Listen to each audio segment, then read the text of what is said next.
What do Chris Watts, Jodi Arias, and Lorena Bobbitt all have in common? They made headlines as some of the most notorious cases of love gone wrong. This is Crime Obsession.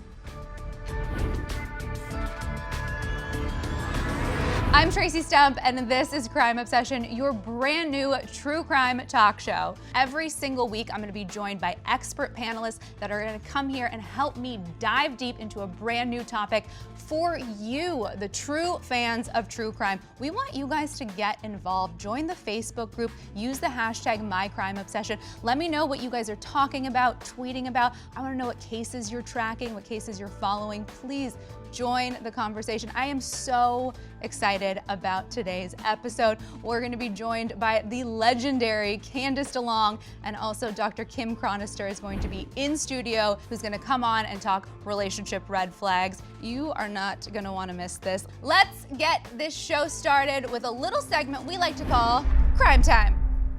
So Casey Anthony had a pretty big announcement. She told the world that she was gonna go visit Scott Peterson in prison and help him get the word out that he is wrongfully convicted of killing his pregnant wife, Laci Peterson, which feels like an interesting move on her end. She did say this: "I think I will take time to help people wrongfully convicted. My opinion of these cases will bring rage to so many people, but you know me.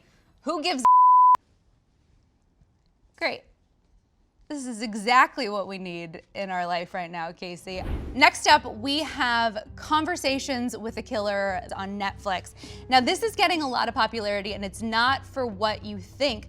People are loving this show because of how attractive Ted Bundy is.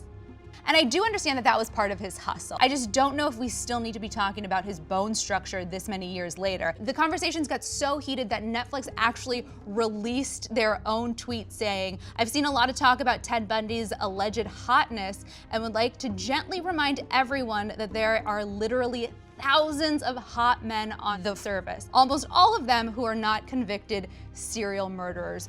Good point, Netflix. Because it's Valentine's Day, I wanted to pull out an oldie but a goodie. Everybody remembers Emma Perrier. She was catfished online. She did a little research and realized that the guy she was talking to was not the guy she was really talking to. And then she fell in love with the guy whose photo it was. Isn't that beautiful? It just goes to show you that if somebody's trying to screw around with you, you can take control of your life and you can find love. Ugh. How beautiful. I hope she watches the show and she chimes in. If so, hi, Emma. All right, guys, that was Crime Time, and now it's time to talk about our main topic, love gone wrong. There are so many cases we could dive into. Lorena Bobbitt, Jodi Arias, but the one case I'm really interested in is Chris Watts. Now, you all remember him. He killed his 2 children and pregnant wife and is now serving 3 life sentences. And here's the thing, he was never on trial because he confessed, so we never really got to understand why. But here to help us is the legendary host of Deadly Women. Please welcome Candace DeLong. Hi, Candace. Hi. How are ya? I'm well. How are you? I'm doing good. I met you at IDCon. I do remember you. So let's dive into the psyche of Chris Watts. At what point in a relationship does it get so bad that divorce is no longer an option? I don't think it has anything to do with a point in a relationship. I think it has to do with the killer's attitude about other things in their life. Divorce, for a man to leave his wife and 2 little girls, he's not a sympathetic figure. And Chris Watts was having an affair. Walk me kind of through like the psychology of somebody like this. They're thinking that a divorce is messy. They're thinking that they're gonna have to share custody of their kids, but it's going to be easier to date and it's easier to live your life after you murder somebody? Well, Chris Watts, he's what we call a family annihilator.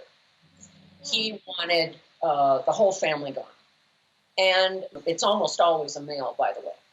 Who kills their entire family? The only time I'm aware of a woman doing that is when she was severely mentally ill. But back to Chris Watts. So things are bad financially. The guy is struggling.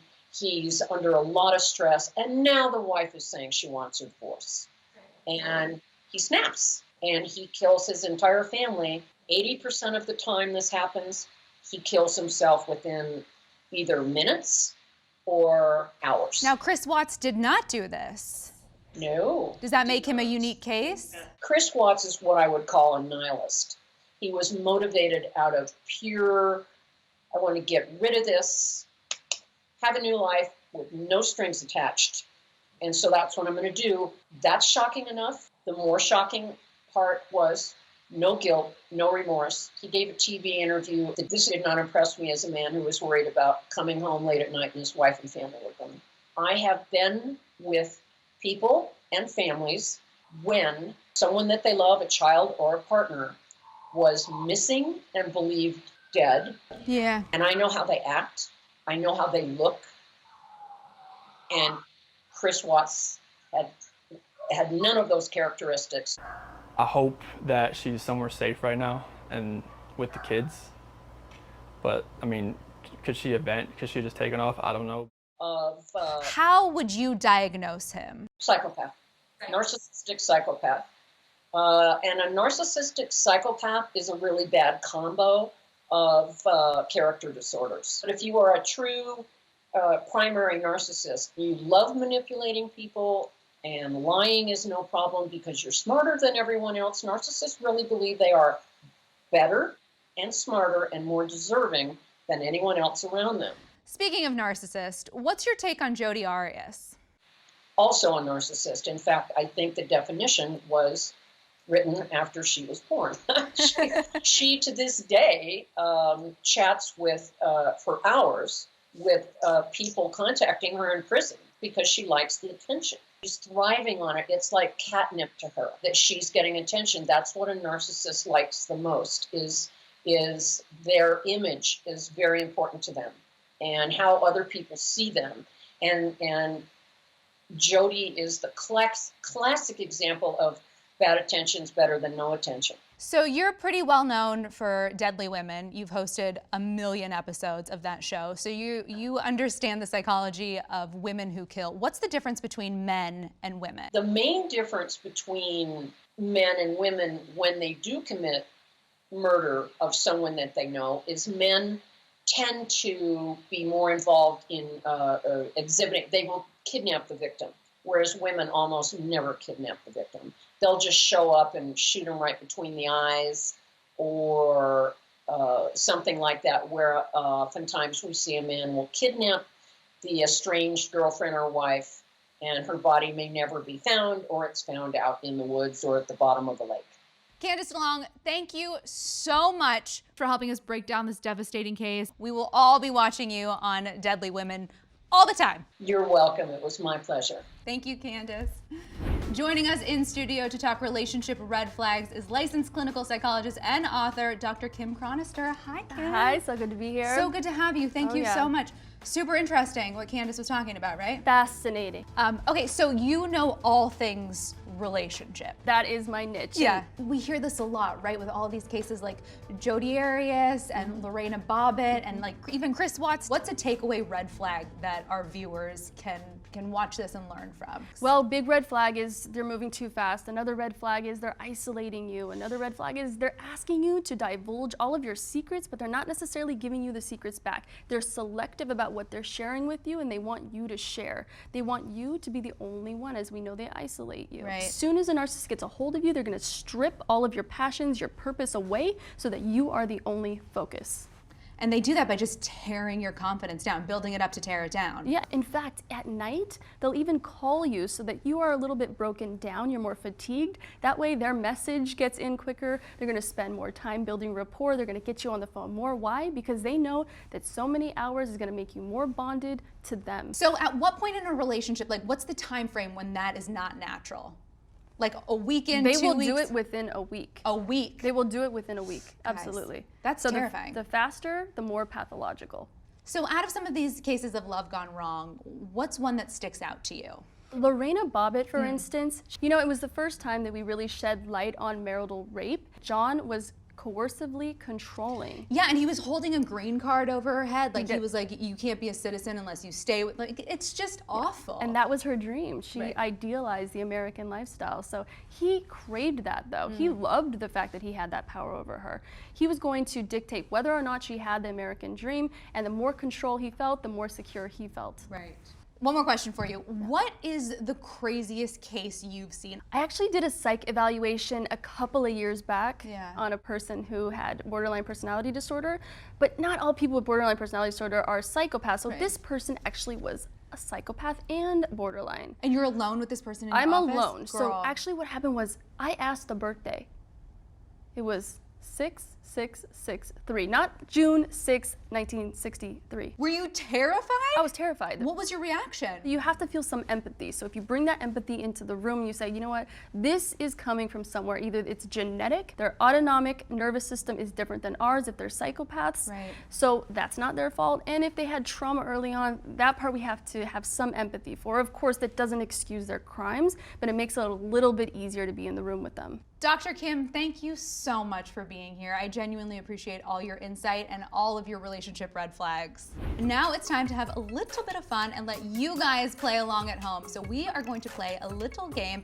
I'm going to read you a synopsis of a television show, movie, or true crime case, and you let me know if it's fact or fiction. Love edition. Question number 1. A New York bookstore owner goes to great lengths to win the affection of aspiring writer, including stalking, kidnapping, and murder. Is this fact or fiction? 5 seconds on the clock.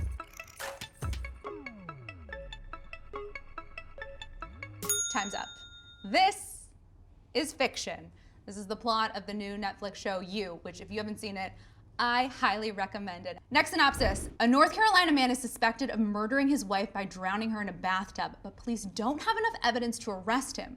4 years later, his second wife is also found dead after drowning in a family hot tub. But this time, the police are able to charge and convict him for both murders. Fact or fiction?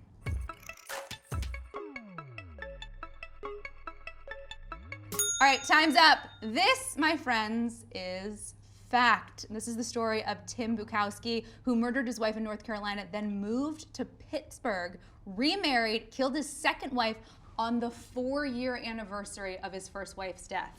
All right, this is the last one for you guys playing at home. A New Hampshire TV weather woman convinces her 15-year-old boyfriend to help murder her husband for the insurance money. Is this fact or fiction? 5 seconds on the clock.